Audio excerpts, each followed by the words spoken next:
Bonjour.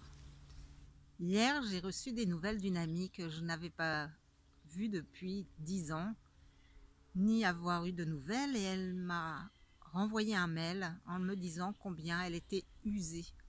Et dans son mail, elle emploie ce mot 2 fois.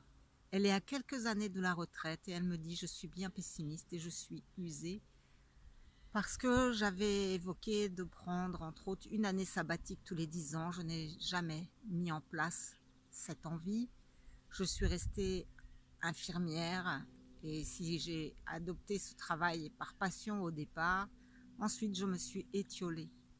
Et comme beaucoup de femmes, elle a pris soin de son mari, elle a pris soin de ses enfants. Et là, elle arrive à un tournant de sa vie où elle se rend compte qu'elle n'a pas pris en compte ses besoins profonds. Et c'est un constat qui pour l'instant est douloureux. Donc ça me donne l'occasion de revenir sur un sujet qui me tient à cœur, qui est celui de l'intention.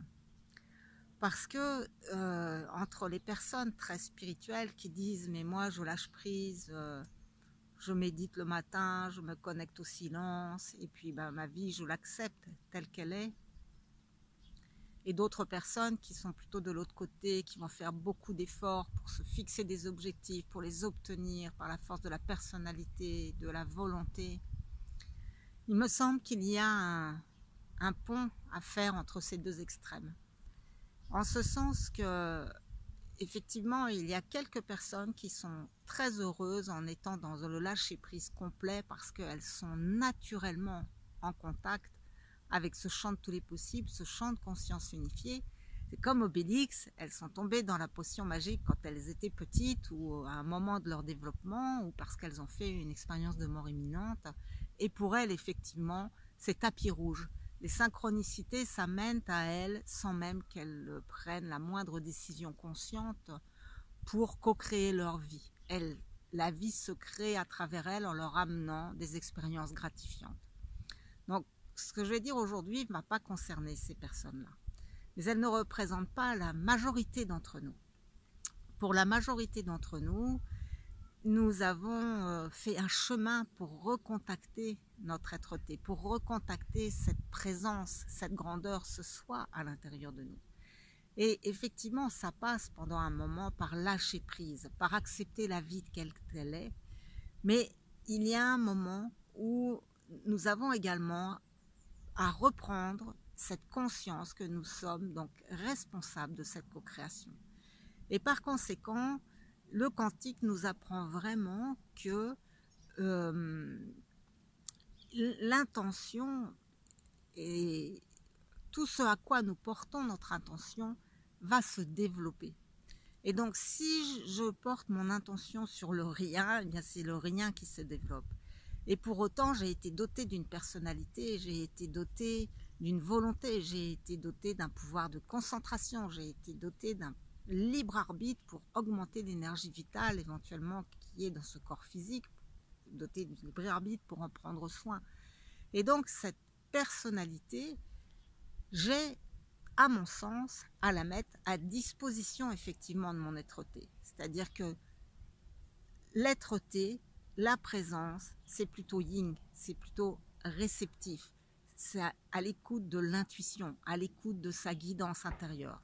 Mais quand on a retrouvé cette boussole intérieure, elle nous indique de passer à l'action. On a à 3 heures du matin des éclairs de génie, des éclairs de désir. On se dit ah, j'ai envie d'écrire un livre, j'ai envie de proposer un stage de développement personnel, j'ai envie de partager mes talents. Et quand arrive le matin, quand nous ne sommes pas bien incarnés dans notre matière, eh bien l'idée de faire le premier pas, c'est trop difficile.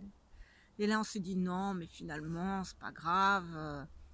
Oh, j'ai eu cette idée-là dans la nuit, mais moi je lâche prise parce que tu comprends. Ouais, la personne à qui j'ai téléphoné pour mettre en place ce projet m'a pas rappelé, donc c'est sans doute que c'est pas juste. Et dès que la moindre difficulté surgit, on se retranche derrière le non mais c'est que je me suis trompée, j'ai mal écouté, c'est que c'est pas juste. Alors que en fait, c'est là où nous avons à nous comporter vraiment comme des chevaliers, c'est-à-dire à sentir que nous sommes investis d'un pouvoir, d'une puissance, d'une mission qui nous dépasse et que cette réceptivité que nous avons reçue, ensuite, eh bien, c'est notre côté yang, notre côté actif, le côté qui va se défoncer pour mettre tout en œuvre, pour aller vers cet objectif qui doit prendre le relais. Et lui, eh bien, il est courageux, il dépasse ses peurs, il va de l'avant, il ose. Et c'est cet équilibre que nous avons vraiment à trouver entre je lâche prise pour me laisser conduire par les impulsions de mon être et par accueillir et accepter tout ce que la vie me réserve aujourd'hui. Et pour autant, j'ai un corps physique, j'ai un corps mental et émotionnel. Et j'ai à mettre en œuvre eh bien, toute cette personnalité, la mettre en action pour co-créer cette vie qui souhaite me traverser. Et c'est cet équilibre que je commence vraiment à trouver en moi, après être passé par tous les stades dont je vous parle. D'abord avoir fait beaucoup d'efforts pour ramer avec ma seule personnalité, pour me fixant des buts. Ensuite, en ayant complètement lâché prise et accepté, en me disant que bien l'étape était d'accueillir la vie telle qu'elle se présentait et de renoncer à tout désir personnel. Et là, bien d'équilibrer les deux, d'avoir cette conscience que ce que je reçois, que les messages que je reçois de l'intérieur, eh bien ils sont faits pour être incarnés. Et par exemple, pour faire des vidéos, ce qui n'a pas été facile pour moi au début, on reparlait de ce chemin avec mon compagnon et je me souviens qu'il me disait « tu devrais faire un audio ». Et je dis « ah non, je peux pas ». Il me disait « tu devrais faire un audio ». Et je me mettais dans le bureau face à un enregistreur et c'était le blanc.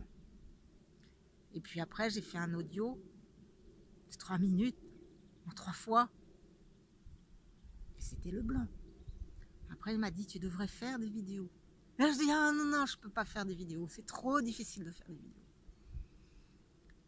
Je partais avec mon pied, comme aujourd'hui, je m'installais, je restais devant la caméra, j'ai allumé le bouton,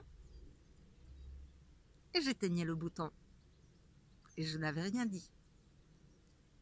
Et puis un jour, j'ai réussi à parler 1 minute. Et puis peu à peu, la parole s'est libérée et me voilà devant vous aujourd'hui, alors que j'ai fait plus de 150 vidéos. Mais mon compagnon m'a dit, tu vas voir, tu deviendras bonne quand tu en auras fait 100.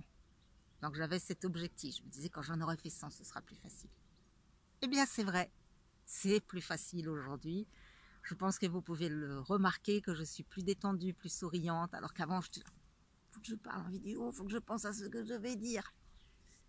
Maintenant, ça y est, je commence à avoir cette conscience que oui, vous êtes derrière cette caméra, mais oui, nous sommes ensemble, comme si nous étions en train d'échanger ensemble dans le même salon ou dans la même salle de conférence. Donc oui, c'est long, oui, c'est laborieux, oui, ça demande des efforts, et c'est ce qui rend ensuite eh bien, le challenge toujours plus grand, puisque dès qu'on a passé une étape, un autre, bien sûr, se présente. Et c'est ce qui fait la beauté de la vie, parce que ce que nous avons pas mal oublié ces derniers temps, c'est qu'en fait, la vie, c'est l'expansion. La vie, c'est l'expansion du bonheur dans toutes les directions. Et qu'en fait, chaque fois que nous refusons de grandir, chaque fois que nous nous contentons de ce que nous sommes à l'instant T, sans chercher à faire un petit pas de plus pour dépasser notre zone de confort, pour grandir, eh bien nous nous étiolons, nous devenons des êtres rigides et c'est ça qui nous fait vieillir et mourir. Rappelez-vous, un enfant tombe en moyenne 1000 fois avant de savoir marcher. Donc l'important n'est pas de faire le plus important, ce n'est pas de ne pas faire d'erreur, ce n'est pas de ne pas oser passer à l'action, mais c'est vraiment de sentir à l'intérieur de nous que chaque jour on se couche un peu plus résilient, un peu plus grand à l'intérieur de nous, un peu plus sage, un peu plus aimant, ou tout simplement en ayant fait un peu plus quelque chose qui nous plaît. mais pouvoir se coucher le soir en disant waouh, eh bien aujourd'hui ça vaut la peine que j'ai vécu cette vie-là parce que j'ai grandi. Donc c'est ce à quoi je vous invite aujourd'hui, c'est à vous réfléchir à comment je peux continuer à grandir dans le secteur de mon choix, celui qui m'amuse. Est-ce que c'est en instruction, en connaissance, en savoir, en créativité, en amour, en résilience, en volonté? Peu importe le sujet. Mais comment vous pouvez vous coucher ce soir en vous disant « Waouh, aujourd'hui j'ai fait un petit pas de plus vers une direction que j'ai choisie ». Je vous embrasse.